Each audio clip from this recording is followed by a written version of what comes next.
آج کے خطبہ جمعۃ المبارک کا موضوع انشاءاللہ العزیز خود احتسابی ہے کہ ہم اپنے آپ پر نظر دوڑائیں، اپنی ذات کے بارے میں غور و فکر کریں اور اپنا ماضی سامنے رکھیں، ماضی اور حال، پھر مستقبل کے فیصلے بنائیں کہ ہم ماضی میں کیسے تھے، اب حال میں کیا ہیں، ماضی میں کچھ کوتاہیاں تھیں کیا ہم نے وہ دور کیں اور آئندہ بہتری کے ارادے ہیں، یا ماضی میں ہم گزرے ہوئے وقت میں زیادہ بہتر تھے، زیادہ مسجد میں ٹائم دینا، اذانیں کہنی، قرآن پڑھنا پڑھانا، دین سے لگاؤ تھا، اب کم ہو گیا۔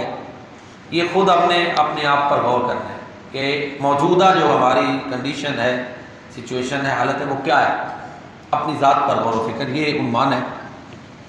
دیکھیں، اس حوالے سے انسان کہہ لیں کہ دو طرح کی غلطیاں کرتا ہے۔ ایک تو یہ ہے کہ کچھ لوگ اپنے ذات کے بارے میں غور و فکر ہی نہیں کرتے، ان کا دھیان ہی دوسروں پہ ہوتا ہے، فلاں یہ کر رہا ہے، فلاں یہ کر رہا ہے، فلاں یہ کر رہا ہے، اور اگر کوئی ان کی غلطی ہو بھی ریئلائز یا محسوس کروائی جائے تو اگلے کی وہ زیادہ غلطیاں گنوا کے اپنے آپ کو سیٹسفائی کر گئے کہ جی اس میں بھی تو یہ ہے نا، انسان ظاہر ہے الزامی جواب دے گا۔ تو اس حوالے سے کہ صرف دوسروں پر ہی غور کرے اور اپنے بارے میں دیکھے ہی نہ کہ میں اپنی ذات کے بارے میں کیا ہوں، گھر والوں کے حوالے سے میرے کیا معاملات ہیں اور کیسے ہونے چاہیے، اس کی بجائے وہ اپنی ساری انرجی دوسروں پہ صرف کر دے، صرف نقد کرنے کے لیے۔ ایک ہوتا ہے غور و فکر کرنا چاہیے، سوسائٹی، معاشرہ، لوگ ان پر غور و فکر کریں کیونکہ ان میں رہنا ہے، ان کو سمجھنا، یہ بھی ضروری ہے۔ لیکن صرف یہ کہ خامیاں ہی نوٹ کرنی ہے بس اور کیڑے اچھالتے رہنا، اپنے بارے میں غور ہی نہیں کرنا، یہ درست نہیں۔ عقل مند اور بہترین انسان وہ ہوتا ہے جو دوسرے کے تجربے سے سیکھتا ہے۔ تاریخ یہی ہوتی ہے، دوسروں کی معلومات کے ذریعے سے۔ ایک بندے نے غلطی کی، اس نے نقصان کیا، آپ نے دیکھا اس نے یہ غلطی کی، نقصان کیا، سیکھ جائے، نہ کرے۔ ایک بندے نے ایک اچھا عمل کیا، آپ سمجھتے ہیں اس کا یہ کام اچھا تھا، بندہ اس کو سیکھ کے خود وہ اچھا طریقہ اپنا لے، یہ تو ٹھیک ہے سب آگے سے۔ لیکن اگر دوسروں پہ ہی غور کر رہا ہے، بیٹھا ہے بس یہ فلاں ایسے ہے، فلاں ایسے، البتہ وہ نقد کی تلوار چلا رہا ہے زبان کے ذریعے، نہ اپنی فکر نہ اپنے بچوں کی، خواہ ان میں جتنا مرضی بگاڑ آتا جا رہا ہے، یہ غلط ہے۔ ہمارے یہاں ہوتا یہ ہے کہ سیاست کی طرف زیادہ دھیان ہوتا ہے، یہ ایک پرابلم ہے کہ ان کے بارے میں رائے دینی، یہ کرنا، یہ زیادہ فوکس یہ ہوتا ہے، اپنے معاملات کو ہم ہی شکل میں پھر نظر انداز کرتے ہیں۔ ایک تو صورتحال یہ ہے، پیارے نبی کریم صلی اللہ علیہ وسلم نے، ایک صحابی نے جب سوال کیا کہ من نجات کیا ہے، تو پیارے نبی کریم علیہ الصلوۃ والسلام نے فرمایا املک علیک لسانک ولیسعک بیتک وابکی علی خطیئتک، اپنے خلاف اپنی زبان کو کنٹرول میں رکھ۔ بڑی باتیں گردش کر رہی ہوتی ہیں، ان کا کوئی ثبوت ہی نہیں ہوتا، تو اس میں ہم ضرور رائے دیں اور اپنے آپ کو خراب کریں، کیا ضرورت ہے، نہ رائے دیں، اوائڈ کریں۔ اتنی غلط باتیں خواہیں، اور خاص کر سوشل میڈیا کا دور ہے، کیا ضرورت ہے کسی کے کردار کے بارے میں ہمیں بات کرنے کی، ہمارے پاس جب ثبوت ہی نہیں۔ یہ ایک المیہ ہے۔ اور پھر ایک اور بہت بڑا المیہ، وہ کہتے ہیں فارورڈڈ ایز ریسیوڈ، یہ لکھا ہوتا ہے، یعنی جیسے مجھے یہ میسج ملا میں آگے تب اس کو چلا رہا ہوں بغیر کسی ریسرچ کے۔ یہ تو کوئی بات نہیں ہے، یہ ہمارے یہاں چل رہا ہے ایسے بھی بڑا۔ تو آپ نے فرمایا انسان کے جھوٹا ہونے کے لیے یہی کافی ہے کہ ہر سنی سنائی بات آگے کر دے، اگر ریسرچ نہیں ہے تو نہ بات کریں، خاموشی اختیار کریں۔ تو بہرحال یہ بہت بڑا المیہ ہے۔ اگلے دن دو تین دن پہلے کی بات ہے، ایک بندے کے کردار کے اوپر تنقید پر، بڑا آدمی نام نہیں میں لوں گا، کچھ کتابیں لکھی، مجھے ایک بندہ کہتا ہے، میں نے کہا بھائی میری ریسرچ ہی نہیں، میں کیوں اس کے بارے میں بات کروں؟ نہیں جی رائے تو ہونی چاہیے تھی، اس کو چاہیے تھا یہ کرے وہ کرے، کیا ضرورت ہے ہمیں رائے دینے کی؟ اگر اس میں وہ خامیاں نہیں ہم بیان کرتے تو بہتان ہو گیا نا، تو اپنی نیکیاں دینی پڑیں گی یا اس کے گناہ اپنے کھاتے پڑیں گے۔ لیکن سیاسی مخالفت اور سیاسی حمایت میں اور معذرت سے مذہبی معاملات میں بھی یہ معاملے چلتے ہیں، الا ماشاء اللہ، اسی لیے نفرتیں بڑھائی ہوئی ہیں۔ مذہب کا ایک خوبصورت پہلو یہ ہے کہ بندہ چلو سچ بولے گا، نماز پڑھے گا، ایک اس کا ڈارک پہلو یہ ہے کہ تنگ نظر بنا دیتے ہیں۔ اور پھر جو بندے ایتھیسٹ قسم کے ہوتے ہیں، جب مذہبی لوگوں پر تبصرے کرتے ہیں تو اس چیز کا سامنا بھی آتا ہے، دوسرے سے سلامی نہیں دینی، دوسرے کو مسلمان نہیں سمجھنا۔ یہ چیزیں مذہب میں نہیں ہونی چاہیے اس طرح کی کہ فل تنگ نظر ہو، ایون کہ مسلمان سے بھی عجیب و غریب اس کے بارے میں سوچے بنا کے تو ایسا کر دے۔ تو بہرحال میں پھر اصل موضوع کی طرف آتا ہوں پیارے نبی کریم علیہ الصلوۃ والسلام نے فرمایا اپنے خلاف اپنی زبان کو قابو میں رکھ، وَلْيَسَعْكَ بَيْتُكَ، تیرا گھر تجھے سنبھالے کہ تو اپنے بارے میں غور کر. اور ان کی اللہ خطیت تھی کہ اپنی غلطیوں پہ رویا کر، یہ نہ کہہ کہ میں اتنا کیتا تو انہیں اتنے بڑے کیے خیر ہے. یہ بھی ہوتا ہے کہ فلاں بخشا گیا تو ہم تو بخشے بخشائے ہیں، پیمانے رکھے ہیں نا. تو ایک تو چیز یہ ہے کہ ضرور لوگوں پہ، معاشرے پہ غور و فکر کریں، ہر وقت کیڑے نکالنے کی نظر سے نہیں، سیکھنے کی معاملات ہیں. اور دوسری چیز یہ ہے کہ انسان کو اپنے ماضی اور حال اور مستقبل اس کا بھی دھیان رکھنا چاہیے. اپنے ضمیر کی آواز اس کو اس طرح کا نہ بنا دے کہ اب ضمیر کی آواز جو ہے وہی ختم ہو جائے، اس کے گلا گھونٹ دیا جائے. ہوتا ہے ایسے ہی، وہ دستک تو دیتا ہے لیکن ایک وقت آتا ہے کہ پھر برائی برائی نہیں لگتی، اور کچھ لوگ تو اس کے پھر وکیل بھی بن جاتے ہیں، اس کی طرفداری شروع کرتے ہیں. تو یہ تو بڑا معاملہ خطرہ. غلطی کو غلطی تو مانے، جب غلطی کو کی وکالت کرتے ہوئے اس کو صحیح ثابت کرتے ہوئے بندہ ڈٹائی کے ساتھ کرے پھر بڑا جرم ہے. باقی غلطیاں کوتاہیاں انسان میں نسیان ہوتی رہتی ہے، معاملات ہیں، پرفیکٹ کوئی بھی نہیں. تو ایک چیز یہ ہے کہ اپنی ذات کے بارے میں انسان غور کرے. کچھ لوگ ہوتے ہیں مثلا وہ ایک وقت ہوتا ہے مسجد سے بڑے اٹیچ ہیں، نماز پڑھ رہے ہیں، اذانیں کہہ رہے ہیں، قرآن پڑھ رہے ہیں، نفلی روزے رکھ رہے ہیں، لیکن پھر ان میں سڈن چینج آتا ہے، فرضی نمازیں بھی نہیں پڑھتے. اپنا غور فکر کریں نا کہ کیوں مجھ میں یہ ایسا ہو گیا. ہوتا ہے کہ نہیں ایسے معاملات؟ کچھ لوگ غلطی سے بچتے ہیں پھر آہستہ آہستہ اس غلطی میں گر جاتے ہیں. یہ معاملہ خطرناک ہے. اپنا احتساب کرتا رہے، ہاں اپنی خامیاں ان میں بہتری لائے. نماز نہیں ہے تو عزم کرے، ارادہ کرے میں 5 وقت نماز پڑھنی پڑھنی. اور بڑی کوتاہیاں ہوتی ہیں انسان. یہ تو زندگی بھر یہ معاملہ چلتا رہتا ہے، غلطیاں اچھائیاں، غلطیاں اچھائیاں، یہ جنگ رہتی ہے. کبھی کوئی معاملہ، کبھی کوئی، کبھی مومن کے معاملات رہتی ہیں، ایسی آزمائشیں رہتی ہیں. تو اپنے ماضی گزرے ہوئے زمانے کو اور حال کو دیکھیں، پھر جو ہے نا وہ معاملات جو ہے نا ان میں غور و فکر کریں. مثلا ماضی میں یہ کیفیت تھی کہ اچھا کام کرنا ہے تو خوش ہوتا تھا، برائی ہے تو بری لگتی تھی. اگر اب یہ کیفیت ہے کہ اچھے کام میں وہ لذت ہی نہیں، وہ ایک سکون ہی نہیں آ رہا، برائی نہیں لگ رہی، دنیا کی آزمائشوں میں ایسا پھنس گیا کہ اب حلال حرام کی فرق جو ہے نا اس کا بھی پیمانہ ختم ہوتا جا رہا ہے، بس دنیا سمٹتی جائے. تو پھر معاملہ خطرناک ہے. اگر بندے میں یہ کیفیت پیدا ہو گئی ہے کہ وہ دنیا کی اندھی محبت میں اتنا گھر گیا کہ اب وہ یہ نہیں سمجھ رہا کہ یہ حلال ہے یہ حرام ہے، بس آ جائے، یہ کیفیت بن گئی تو پھر خطرناک ہے، ظاہری تباہی کی طرف جا رہا ہے. ضمیر کی آواز اس کا مطلب ہے گناہوں کی وجہ سے اب دب گئی یا ختم ہو گئی، اس کو اس نے کلا کما کر دیا ضمیر کا اپنے کا. تو یہ انسان اپنے آپ پہ بھی نگاہ رکھے نا کہ میں اس وقت کدھر ہوں، ماضی میں کدھر تھا، آئندہ کے میرے منصوبہ جات کیا ہیں. صرف دنیا تک کی ہے کہ قبر یا آخرت کے لیے بھی کچھ ان کی لسٹ میں موجود ہے، کچھ چینج آ گیا، ایڈجسٹمنٹ ہونی چاہیے. یہ ایڈجسٹمنٹ درست نہیں ہے کہ حلال حرام کا فرق چھوڑ دے.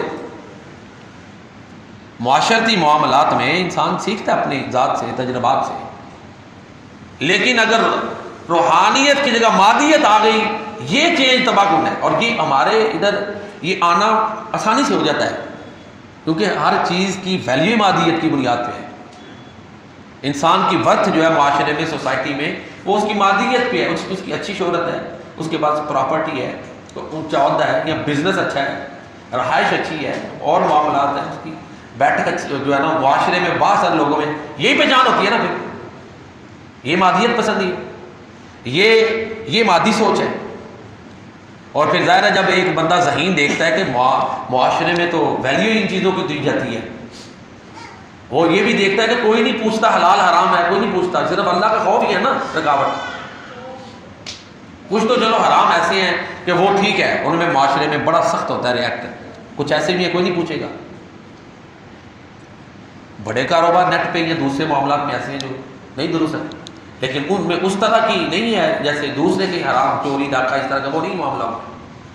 ان میں تو اللہ کا خوف ہی رکاوٹ بنے گا نا. تو آن لائن بڑے بزنسز ہیں جو درست نہیں ہیں. اللہ کا خوف ہے تو رکاوٹ ہے، معاشرت سوسائٹی کچھ بھی نہیں رکاوٹ۔ تو لہذا جب بندہ یہ دیکھتا ہے کہ لوگ یہ نہیں دیکھتے کہ اس نے بائے ہو کار کرو جائز ناجائز طریقے سے یہ حاصل کیا، لوگ دیکھتے ہیں یہ اسٹیج پہ بیٹھا ہے، ایک اس کے پاس منصب ہے، سلامیں کریں گے، اور اس کے لیے کوئی چند لکھاری یا چند اپنی تعریف میں چند پیسے لگا کے کھڑے کرنے کو مشکل ہوتا ہے، بڑا آسان ہوتا ہے، کیوں جی؟ اس کی تعریفیں کرنے والے بھی بڑے ہو جائیں گے۔ تو ان چیزوں سے جب کوئی بندہ گزرتا ہے وہ ان آزمائشوں سے وہی بچے گا، حلال حرام کا فرق وہی رکھے گا جس کے دل میں ایمان کی چنگاری ہے، ایمان کا نور کیا ہے، ایمان کا نور ہے۔ تو لہذا ہم نے اپنے آپ پہ نظر رکھنی ہے، یہ فتنوں کا دور ہے، یہ آزمائشوں کا دور ہے۔ ہمارا دل سخت تو نہیں ہو گیا، نیکیوں کی توفیق چھین تو نہیں گئی، اچھے کام کی وہ کیفیت نہیں بن رہی، وہ موقع نہیں بن رہے، لغویات فضولیات میں دل لگنا شروع ہو گیا۔ تو یہ اگر انسان میں چینجز آ رہی ہیں، تبدیلیاں آ رہی ہیں، تو پھر یہ ایک پریشان کن اس کی کیفیت ہے اپنی۔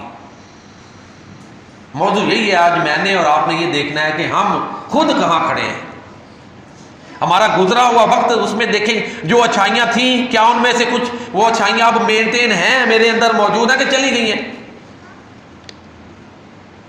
اگر خامیاں ہیں وہ درست کر لی ہیں تو الحمدللہ پھر بہتری ہے، پھر اللہ کا شکر ہے کہ ٹھیک مزید بہتری کا عمل جاری ہے، وہ ٹھیک ہے الحمدللہ۔ کوئی کمی ہے تو اللہ سے معافی مانگے، جو بہتری ہے دعا کرے اللہ قبول فرمائے۔ پرفیکٹ تو کوئی بھی نہیں نہ ہوتا، ہر ایک میں کمیاں کوتاہیاں ہیں، صرف انبیاء کرام معصومین ہوتے ہیں، وہ مکمل ہوتے ہیں۔ تو یہ ہے، ہم نے پھر حال جو اپنا مستقبل ہے اس کے منصوبہ جات میں دیکھنا ہے کہ اگر ہمارے 50 منصوبے ہیں، کتنے ہمارے قبر کے لیے، آخرت کے لیے۔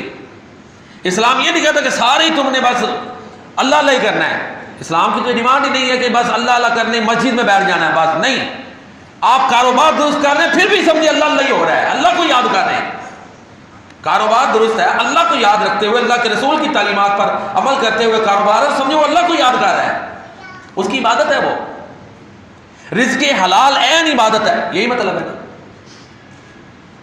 کہ وہ رزق کو حلال کر کے کما رہا ہے، یعنی اس کو اللہ یاد ہے، اس کو فکر ہے کہ یہ کام غلط نہ ہو جائے، یہ نہ ہو جائے، یہ پیارے نبی نے اس کام سے کاروبار میں منع کیا ہے، ملازمت میں اس کام سے منع کیا ہے، چاپلوسی سے منع کیا ہے، بیک بائٹنگ سے منع، ان چیزوں کی وہ احتیاط کر رہا ہے، تو اس کا مطلب ہے کہ وہ اللہ کو اس نے یاد رکھا ہوا ہے، وہ اپنے کاروبار میں بھی عبادت میں لگا ہوا ہے۔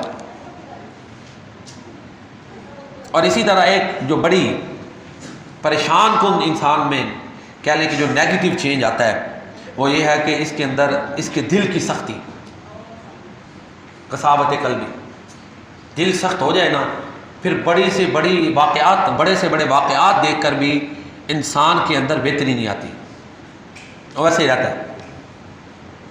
اس کی مثال قرآن کریم نے دی ہے کہ تاریخ، پہلے اس کا بیک گراؤنڈ سمجھ لیں، سورہ بقرہ کا نام بھی اسی لیے البقرہ رکھا گیا، اسی واقعہ کی وجہ سے کہ گائے کو ذبح کرنے کا واقعہ سورۃ البقرہ میں بیان ہوتا ہے، آیت نمبر 67 to 73، 67 تا 73 آیات میں یہ واقعہ بیان ہے، 67 نمبر آیت سے لے کر 73 نمبر آیت تک یہ واقعہ گائے والا بیان ہوا ہے سورہ بقرہ میں۔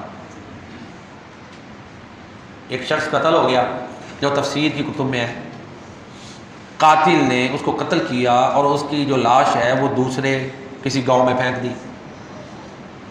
اب ظاہر ہے جب اس کے جو ورثاء تھے، رشتہ دار تھے، ان کو وہ ڈیڈ باڈی جب کسی دوسرے گاؤں سے ملی تو جہاں سے لاش ملنی ہے قتل تو نہیں پہ پڑنا ہے نا، کہ یہ نہ مار کے سوچ چڑھے۔ اب ظاہر ہے وہ جو گاؤں والے تھے جہاں سے اس کی ڈیڈ باڈی ملی وہ تو واقعی بے گناہ تھے، قتل کسی نے کسی اور جگہ پہ کیا، پھینک ادھر دیا، برآمد کر ڈیڈ باڈی ان سے ہو گئی۔ اب انتشار کی طرف، لڑائی جھگڑوں کی طرف معاملہ بڑھ رہا تھا۔ موسیٰ علیہ السلام اس وقت باقاعدہ حیات تھے، بنی اسرائیل میں واقعہ پیش آیا، انہوں نے کہا چلو موسیٰ علیہ السلام اپنے رب سے کلام کرتے ہیں، ان سے پوچھتے ہیں کہ اپنے رب سے پوچھے کہ قاتل کون ہے، ٹھیک ہے جی، قاتل بتائیں کون ہے۔ آگے موسیٰ علیہ السلام سے انہوں نے عرض کی، وَإِذْ قَالَ مُوسَىٰ لِقَوْمِهِ، آگے پھر قرآن نے آگے بیان کیا ہے، جب انہوں نے کہا نا جی ہمیں قاتل بتائیں تو اللہ کہتے ہیں نبی وہ یاد کرو وقت جب موسیٰ نے اپنی قوم کو کہا ان اللہ یأمرکم ان تذبحوا بقرہ، کہ اللہ تمہیں حکم دیتا ہے کہ تم گائے کو ذبح کرو۔ اب دیکھیں وہ آئے تھے قاتل پوچھنے، موسیٰ علیہ السلام نے آگے سے ایک اور آرڈر دے دیا کہ بھائی گائے ذبح کرو۔ اب ان میں بنی اسرائیل میں جہاں اعلیٰ ترین انبیاء گزرے، بڑے بڑے نیک لوگ گزرے، ان میں بدتمیز بھی تھے جنہوں نے انہی میں سے نبیوں کو قتل کیا ہے کہ نہیں۔ اب انہوں نے موسیٰ علیہ السلام کی بات کو، ظاہر ہے بعض دفعہ بندہ کہتا ہے جی یہ صاحب کلام ہے، یہ اللہ سے کلام کرتے ہیں، اللہ نے حکم دیا تو اس میں حکمت ہوگی۔ ادب کا تقاضا یہ ہے کہ وداؤٹ آبجیکشننگ، وداؤٹ کویسچننگ، بغیر سوال اور اعتراض کے اس پر عمل کرتے ہیں۔ ادب کا تقاضا یہ، جب پتہ بھی ہو کہ واقعی سچے نبی ہیں صلی اللہ علیہ وسلم، اور انہیں بھی پتہ ہے اللہ سے ہم کلام ہوتے ہیں، منصب تو کنفرم ہے نا، تو پھر سوال اور اعتراض کا کس بات کا نہیں ہونا چاہیے۔ انہوں نے کہا اتتخذونا ہزوا، معاملہ کتنا سیریس تھا کہ قاتل پکڑنا ہے، تو نبی کو زیب دیتا ہے کہ کوئی مذاق والی کیفیت ہو، معاذ اللہ معاذ اللہ۔ انہوں نے موسیٰ علیہ السلام کو کہا موسیٰ کیا تم ہمارا مذاق بناتے ہو؟ فوراً موسیٰ علیہ السلام نے کہا قال اعوذ باللہ ان اکون من الجاہلین، موسیٰ علیہ السلام نے کہا میں اللہ کی پناہ میں آتا ہوں کہ اس معاملے میں شریعت کے معاملے میں مذاق کروں، خدشہ ہے کہ میں جاہلوں میں سے نہ ہوں۔ حالانکہ نبی سے متوقع ہی نہیں ہوتا، کیونکہ انبیاء کی سلیکشن اللہ تعالیٰ کرتے ہیں اور وہ پرفیکٹ ہوتے ہیں۔ اچھا، ساتھ ہی پھر انہوں نے اگلا سوال کیا، ٹھیک ہے اللہ نے گائے جو ہے نا ذبح کرنے کا حکم دیا ہے، بتائیں اس کی عمر کتنی ہوگی؟ قالوا ادع لنا ربک یبین لنا ما ہی ان البقرہ تشابہ، تو موسیٰ علیہ السلام نے کہا کہ وہ بقرۃ لا فارض ولا بکر، وہ گائے نہ بوڑھی ہے نہ بچی، درمیانی جوان ہو۔ عمر کا تعین ہو گیا۔ پھر انہوں نے اگلا کویشچن کر دیا، ہاں جی اس کا کلر کیا ہونا چاہیے، رنگ؟ پھر موسیٰ علیہ السلام نے کہا قال انہ یقول انہا بقرۃ صفراء فاقع لونھا تسر الناظرین، گہری زرد رنگ کی ہو اور رنگ ایسا ہو کہ دیکھتے ہی جو ہے نا وہ طبیعت کو شاش بشاش کر دے، بڑا خوبصورت لگے، خوش کر دے دیکھنے والا۔ رنگ کا بھی تعین ہو گیا۔ پھر انہوں نے اور سوال کیا کہ موسیٰ علیہ السلام سے ابھی تک بھی بات واضح نہیں ہو رہی، بتائیں۔ پھر انہوں نے کہا کہ اس کو حال میں نہ جویا گیا ہو، بے عیب ہو۔ انہوں نے بہرحال گائے کو ذبح کیا، اللہ فرماتے ہیں تھائے تو نہیں لیکن انہوں نے کیا۔ اللہ تعالیٰ نے کہا ذبیحہ گائے، ذبح شدہ گائے کا کوئی عضو لے لو اور ڈیڈ باڈی کو مارو۔ اب کون سا عضو ہے قرآن میں کوئی نہیں ہے، فَقُلْ نَضْرِبُوهُ بِبَعْضِهَا، یہ قرآن کے الفاظ۔ چنانچہ انہوں نے گائے کا جو ہے نا وہ ذبیحہ گائے کا کوئی عضو حصہ ڈیڈ باڈی کو لگایا، ڈیڈ باڈی زندہ ہوئی، اس نے بتایا اس کا قاتل کون۔ پھر وہ ظاہر موت کی حالت میں چلا گیا۔ اب یہ معجزہ دیکھا، لیکن اللہ فرماتے ہیں کتنا بڑا معجزہ تھا، چاہیے تو یہ تھا ہم نیک بن جاتے، صحیح معنوں میں اپنی اصلاح کر لیتے، لیکن اللہ فرماتے ہیں ثم قست قلوبکم من بعد ذلک، اس کے بعد تمہارے دل سخت ہو۔ تو دل اگر سخت ہو جائے نا تو یہ بدبختی ہے، جب دل بہتری کی طرف آ ہی نہیں رہا۔ اور اس واقعہ میں ایک یہ بھی چیز سمجھائی گئی کہ گائے کوئی ایکسٹرا آرڈنری کریچر نہیں، جیسے ہندوؤں نے بنایا ہوا اس کو ماتا کا درجہ دیا، کوئی ایسی بات نہیں۔ اگر گائے اتنی بڑی ہوتی نا تو جب ذبح کی تھی تبھی کچھ ہو جاتا۔ تو ہندوؤں کو اسی لیے بھی قرآن سے تکلیف ہے کہ ہماری دوسری سورت کا نام ہی البقرہ ہے اور اس میں گائے ذبح کرنے کا واقعہ ہے، قرآن کریم کی دوسری سورت کا البقرہ۔ تو یہ ہم نے اپنا اسیسمنٹ کرنا ہے کہ میں اور آپ گزرا ہوا جو ہمارا گزر چکا کل ہے اس میں کیسے تھے، اب کیسے، آئندہ کیسے ہوں گے، ہمارے کیا پلانز ہیں۔ اب دیکھیں یہ سیلاب ان دنوں میں آیا ہوا ہے، اب کافی حد تک ختم ہونے کی طرف جا رہا ہے۔ پہلے تو ہم یہ کہتے تھے نا سامان 100 برس کا، پل کی خبر نہیں، اب سامان کی بھی کوئی اعتماد نہیں ہے، نظر چل رہا ہے۔ آپ دیکھیں نا کئی ایسے کلپس دیکھنے میں آئے، حشاش بشاش ڈیرا چل رہا ہے، جانور بندے ہوئے ہیں، وہاں پہ لوگ بھی ہیں، وہ جانور کھانا کھا رہے ہیں، چارہ کھا رہے ہیں، پانی کا ریلا آیا ہے، نہ وہ بلڈنگ رہی ہے، نہ وہ جانور رہے ہیں، نہ وہ انسان بھاگ رہے ہیں۔ جو کھلے جانور تھے وہ چلو کوئی تیر کے کوئی ڈوب گیا کوئی بچ گیا، جو بندے ہوئے ہیں وہیں پانی نے ٹکر مار مار کے کبھی ادھر کبھی ادھر ہی ڈر ہو گئی، ختم ہو گئی۔ لوگ انجوائمنٹ کر رہے ہیں، اچانک پانی بہا کے لے گئی۔ دسکے والوں کا واقعہ کیا تھا یہ پچھلے دنوں ہوا ہے، تو کوئی پتہ نہیں، عارضی زندگی تو بالکل عارضی ہے۔ یہ ایک پچھلے دنوں ایک کلپ دیکھا، ایک نوجوان ہے بہت باہمت ہے، چند سیکنڈ میں ابھی وہ پوری اپنی جوانی میں اپنی توانائیاں دکھا رہا ہے، اسی وقت ہارٹ اٹیک ہو ختم ہو گیا۔ یہ ہم دیکھتے ہیں، لیکن پھر بھی اگر بے نماز ہے ہم یہ عزم نہیں کرتے کہ ہم نماز پڑھنی پابندی سے پڑھیں گے۔ یہ واقعات ہمارے اندر بہتری لائیں تو پھر سمجھیں گے ہمارے دل میں سختی نہیں، قساوت قلبی سے ہم پاک ہیں۔ اور اگر یہ واقعات ہو رہے ہیں، ہم دیکھ رہے ہیں، پھر بھی ہم اپنے اندر ہم بہتری نہیں لاتے، تو پھر اپنے اوپر ہمارے اوپر کویسچن مارک ہے کہ ہم کدھر کھڑے ہیں۔ ہم دوسروں کے بارے میں تو بڑا دھیان کرتے ہیں، اور پنجابی دا پج مندر مسیتے بڑھنا ہے، کبھی اپنے اندر بڑھیا ہی نہیں، یعنی اپنے آپ کو دیکھنا کیا ہے، ہماری ساری فوکس دوسروں پہ تنقید کے لیے ہوتی ہے، اور بہت زیادہ صلاحیتیں ہم اس میں ضائع کر دیتے ہیں۔